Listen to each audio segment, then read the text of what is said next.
Vəfalı dost bərabərdir qardaşa.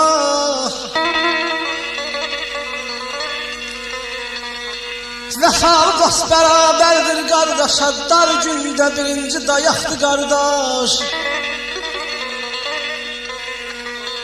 Dolanasan lap pisinin başına, ömür sarayından ayaqdır qardaş. Dözməz əgər görsə qəmli yanını, loğman olar dərd alanda canım. Kəsər kəşini, kəsər yanını, arxayın ol yatmaz o yaxdı qardaş. Ay canım, ay canım, ay.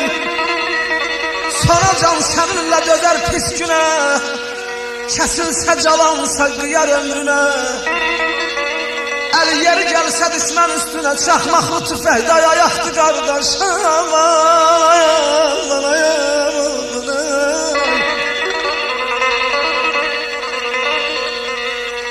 Asar xoş günümdə qızıl gül kimi, fərəhdən çay olub çağlayar bacım. Adımı yeyləyər müqəddəs andı, əzizlər qəlbində saxlayar bacım.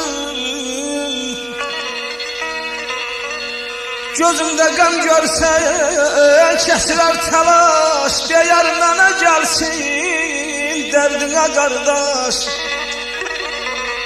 Bir sədrin ağla toxunub bir daş, ürəkdən ağlayar, ağlayar bacım.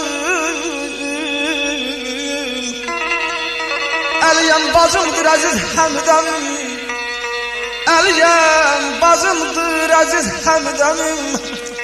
Onun ülfəti ilə talanır qəmim. Qəfil yara alsam olar məlhəm, sarılar yaramı bağlayar bacım. Bacıların qardaşa məhəbbəti dərindir, ürəklər val kimi, əlləri çox sərindir.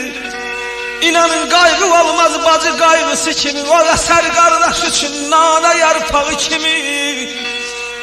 Anama qurbanam mən, bacıma qurbanam mən. Mənə ki onlar yanır, onun mindən birini kəş onlara yanam mən. Ay canım, ay canım, ey. Əgər ölsə başım, əgər ölsə başım, bacım dayanmaz gələr. Balasın qonşuya tapşırır gələr.